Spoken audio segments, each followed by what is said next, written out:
हमारा सफर शुरू होता है एक बहुत ही शांत और हरे भरे जंगल से। जरा सोचिए, बड़े बड़े पेड़, ठंडी ठंडी हवा और जंगल के रास्तों पर मजे से घूमते हमारे कुछ छोटे छोटे दोस्त। और पता है ये दोस्त कौन है? ये है हमारे नन्हे मेंढक। तो चलिए अध्याय 1 में हम इनकी जंगल की सैर पर चलते हैं। कुल मिलाकर 5 नन्हे मेंढक थे। 1, 2, 3, 4 और 5। ये पांचों दोस्त खुशी खुशी जंगल के रास्ते पर एक साथ फुदकते हुए जा रहे थे। रास्ते भर वे एक दूसरे से खूब बातें कर रहे थे और इस प्यारे से सफर का पूरा मजा ले रहे थे। सब कुछ एकदम बढ़िया चल रहा था।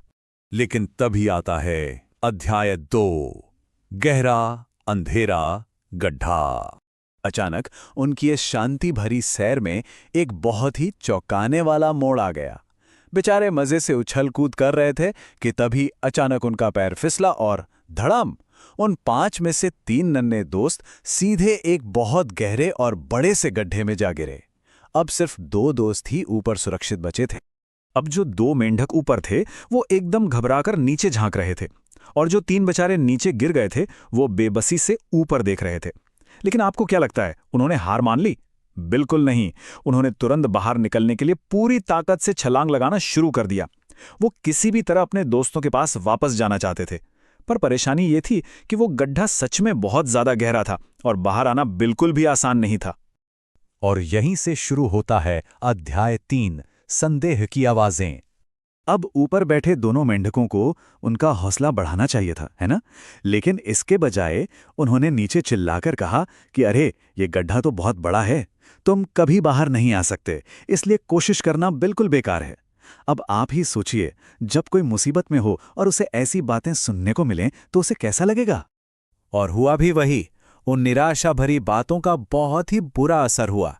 गड्ढे में गिरे 3 में से 2 मेंढकों ने जब वो उदास बातें सुनी तो उन्होंने भी मान लिया कि सच में गड्ढा बहुत बड़ा है। उन्होंने अपनी सारी उम्मीद खो दी, छलांग लगाना बंद कर दिया और हार मानकर गड्ढे के एक कोने में चुपचाप बैठ गए। लेकिन रुकिए, अध्याय 4 अभी बाकी है। बहादुर नन्हा मेंढक। कहानी अभी खत्म नहीं हुई है, क्योंकि उस गहरे अंधेरे गड्ढे में अभी भी एक ऐसा मेंढक था जिसने हार नहीं मानी थी। इस बहादुर नन्हे मेंढक ने अपने थके हुए और हार मान चुके दोनों दोस्तों की तरफ बिल्कुल ध्यान नहीं दिया। वो बस आसमान की तरफ देखता रहा और अपनी पूरी ताकत लगाकर उछल उछल उछल लगातार ऊपर की ओर छलांग लगाता रहा। वो रुकने का नाम ही नहीं ले रहा था। अब ये देखकर ऊपर वाले मेंढक और भी जोर से चिल्लाने लगे। उन्होंने उस अकेले कोशिश कर रहे मेंढक को रोकने के लिए कहा कि भाई, क्या तुम्हें सुनाई नहीं दे रहा? तुम्हारे बाकी दोनों दोस्तों ने हार मान ली है, तुम भी मान लो। तुम अपनी पूरी जिंदगी इसी अंधेरे गड्ढे में गुजारने वाले हो, इसलिए ये फालतू की कोशिश करना बंद करो।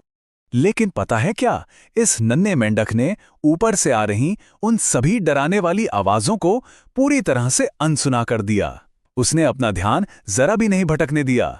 1 मिनट बीता, 5 मिनट बीते, 10 मिनट, वो बस लगातार छलांग लगाता रहा।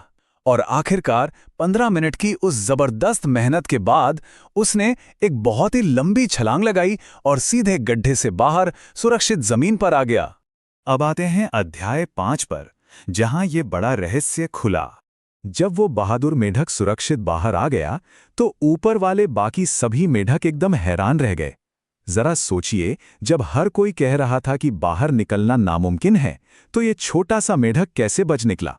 तो अब समय आ गया है कि नींद की ओर बढ़ रहे आप सभी प्यारे सुनने वालों को ये बड़ा ही मजेदार रहस्य बताया जाए। तो रहस्य ये है कि वो बहादुर मेंढक असल में बहरा था। जी हां, उसे कुछ सुनाई ही नहीं देता था। जब ऊपर वाले मेंढक चिल्ला चिल्ला कर कह रहे थे कि तुम नहीं कर सकते, हार मान लो, तो उसे लगा कि वो उसका हौसला बढ़ा रहे हैं और कह रहे हैं शाबाश, लगे रहो, तुम कर सकते हो। उसे कभी पता ही नहीं चला कि उसे हार माननी थी, इसलिए उसने कभी हार मानी ही नहीं। है ना कितनी कमाल की बात? और इसी के साथ हम आते हैं अपने आखिरी अध्याय 6 पर, सोते समय की एक प्यारी सीख। जिंदगी में हमारे सामने हमेशा 2 रास्ते होते हैं। जब भी आप कुछ बहुत अच्छा या बड़ा करने की कोशिश करेंगे तो हमेशा कुछ ऐसी आवाजें होंगी जो आपको रोकने की कोशिश करेंगी। लेकिन असली जादू तो इस बात में है कि हम उन नकारात्मक आवाज़ों के लिए अपने कान बिल्कुल बंद कर लें और सिर्फ अपनी अंदर की ताकत पर पूरा विश्वास करें।